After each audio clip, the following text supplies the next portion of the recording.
Hello, dear learners. Welcome to Reading and Writing Class Week 5.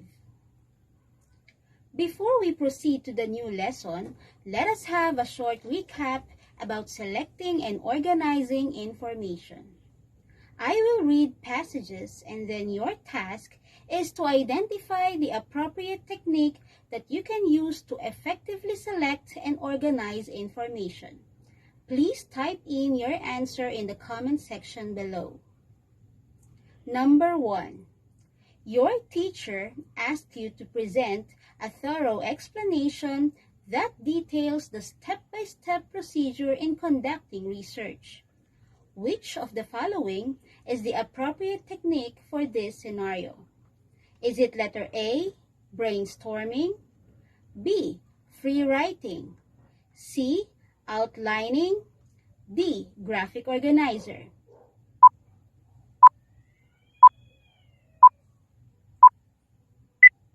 Very good. The correct answer is letter D, graphic organizer. The best way to organize a step-by-step procedure is by using a graphic organizer called flowchart. Number 2.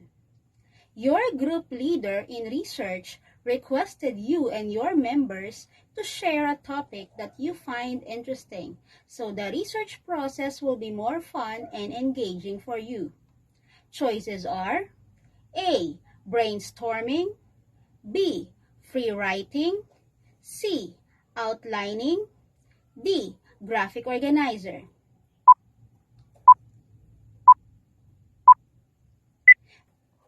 Very good.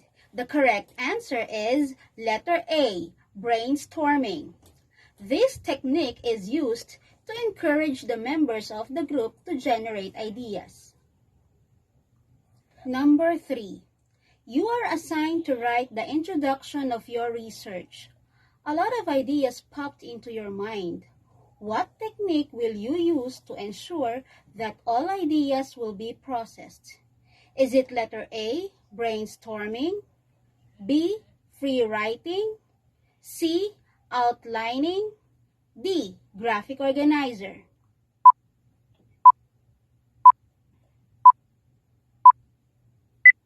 Good job! The correct answer is letter B. Free writing is a technique in academic environments in which a person writes continuously for a set period of time without worrying about rhetorical concerns or conventions and mechanics. Number 4. You are instructed to write an essay about the benefits of vaccine during a pandemic. How will you organize your ideas to make sure that each point connects back to your main point? The choices are A, brainstorming, B, free writing, C, outlining, D, graphic organizer.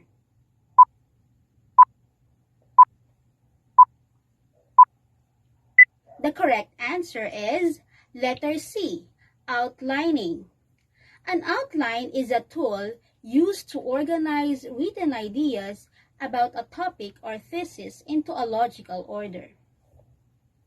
Now that you have already mastered the techniques in selecting and organizing ideas, it is time to develop these ideas into paragraph form. In today's learning session, the most essential learning competency is to compare and contrast patterns of written text across disciplines. To help you achieve this competency, we need to discuss the different patterns of paragraph development. At the end of this session, you are expected to, number 1, identify the different patterns of paragraph development. Number 2, find out the features of each pattern of development. And number 3, write paragraphs using different patterns of development. What do we mean by a pattern of paragraph development? Most academic essays have a standard structure: introduction, body, and conclusion. Essays also have topic sentences and units of support that constitute the body. and these topic sentences and units of support need to be arranged logically. The strategies that a writer uses in developing these ideas are called patterns of paragraph development. Another way to consider in developing a paragraph is the purpose of the writer. Is the writer's purpose to compare and contrast, to narrate an event, to define a term? Each of these purposes suggests a method of organization or arrangement. In this learning session, we will focus on the discussion of the different patterns of paragraph development. We have 10 patterns of paragraph development. However, in today's session, we will just concentrate on the first 5 patterns of paragraph development. These are narration, description, definition, classification, and exemplification. For a more fun learning experience, let us play a game called Wordgebra. Sounds challenging, right?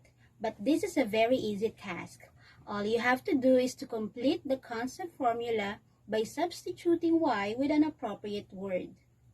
Analyze the given words and identify what pattern of paragraph development is being described.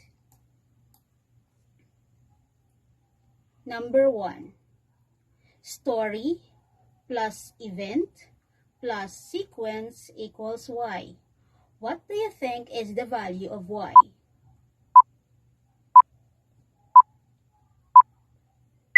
If your answer is narration, then you got it right. Number 2. Details plus sensory images plus paint a picture equals y. What pattern of development do you think is being described by these sets of words? Good job! The answer is description. Number 3. Concept plus meaning plus enlighten equals y. What pattern of development can we derive from this group of words? Very good. The answer is definition. Number 4. Category plus groups plus types equals y.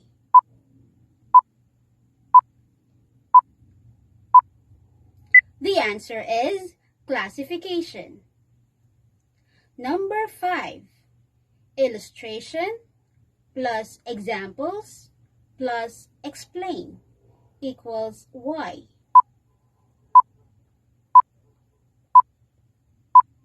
Very good. The answer is exemplification. Let us now discuss each pattern of paragraph development. First on the list is narration. The purpose of narration is to tell a story or relate an event. It aims to tell the readers when, where, and what happened. Narration is a useful tool for sequencing or putting details and information into some kind of logical order, usually chronological. When we say chronological, it means the writer follows the order in which they happened. Narrative as a pattern is commonly used in literature. As a method of development, storytelling can be very effective for the simple reason that people love to listen to stories. Even when your purpose is to write an essay that is primarily to inform, analyze, or argue, a narrative paragraph can be effective in establishing your voice in the essay. The following are some transition words used to signal time or sequence order. Here is an example of a paragraph using a narrative pattern. Examine how the writer developed the events using the underlined signal words. You will notice that the first part, which is the topic sentence, gives the reader a glance at what the story will be all about. And then, the succeeding sentences are the events written in chronological order. The writer ended the text by emphasizing how the experience taught him the lesson to respect the elders. Next in our list is description.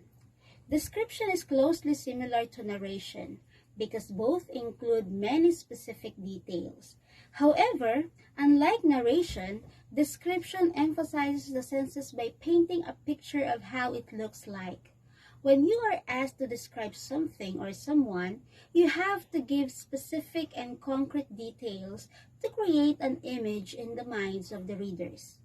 As they read the text, they would be able to see, hear, smell, or feel the subject. There are two types of description: objective and subjective description. In the objective description, it looks into factual and scientific characteristics. It is used in reportorial and scientific writing or other writing in which the goal is to present an objective picture of an object or scene. In these writing situations, the writer attempts to stay away from emotional impressions or responses and instead report what is seen. On the other hand, writers use subjective description in fiction. It is used to paint a picture of how he sees a character or how he wants the reader to see a character. Some examples of writing genres that use descriptive paragraphs are literary analysis, descriptive essay, business plans, lab reports, and research papers. Here is an example of a paragraph using a descriptive pattern. The topic sentence tells the readers that the main point of this paragraph will be the characteristics of the writer's dad. To develop that idea, the writer described in vivid detail the physical attributes of the subject, starting from the height, body structure, face, smile, and hair. The concluding sentence sums up the main idea of the paragraph.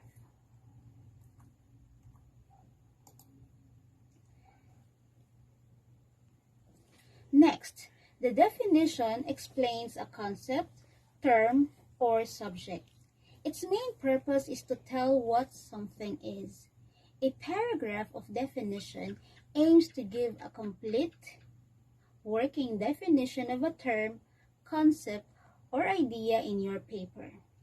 This pattern is useful when you are introducing new concept or specialized terms to your readers, or when you need to define a key concept in your thesis. In developing a concept, the writer may also discuss the origin, characteristics or features, functions, and effects. For example, if you are writing a paper to explain the benefits of vaccine against COVID-19, you might begin by giving the definition, functions, and effects of vaccine as it relates to the thesis of the paper. This pattern of development is commonly used in sciences, humanities, and business. The definition has two types: scientific definition and subjective definition. Scientific defines concepts in the most factual way, which is often used in scientific, proper, or real-world facts, while subjective defines the objects in a more personal way, usually derived from the author's own experiences and opinion. These are the signal words that a writer may use in developing ideas. Look at the following example. The topic sentence identifies the subject of your paragraph, and in a definition paragraph, you may choose to do that by providing a dictionary definition. The underlined sentences are the supporting details that highlight the features and uses of computers. And lastly, the writer concluded the paragraph by pointing out the benefits of human beings can get from the computers. Moving Moving on to the next pattern, we have classification. It refers to sorting or arranging subjects into groups or categories according to their common and shared characteristics. This pattern allows you to either divide a topic into its parts or to categorize a group of related items or events. When dividing, you begin with one large concept and divide it into individual parts. Think about medicine, for example. Medicine is one of the several branches of science, and it can be divided into numerous categories or specialties. Doctors can specialize in internal medicine, dermatology, the immune system, ears, or eyes. These are the signal words that we may use in classification pattern. In this example, the writer introduced the paragraph with a topic sentence that indicates the subject that will be categorized, the three different types of services from different types of restaurants. The supporting sentences identify the different categories with an explanation as to what makes the category different from other categories. And lastly, the writer concluded the paragraph with a sentence relevant to the given categories. Next is exemplification. It provides examples and illustrations to further clarify and explain the concept or subject matter. This pattern uses examples to support topic sentence, and it is useful when your most convincing support is a number of pertinent examples. With this pattern, you provide proof of a more general statement with the weight of the specific instances. These are the examples of signal words that you may use in this pattern. In this paragraph, the author starts with a general statement about teaching English to high school students, and then followed by reasons and examples that support the topic sentence. In the last sentence, the writer reiterates the main idea, saying that teaching English to different kinds of students is indeed a very challenging task.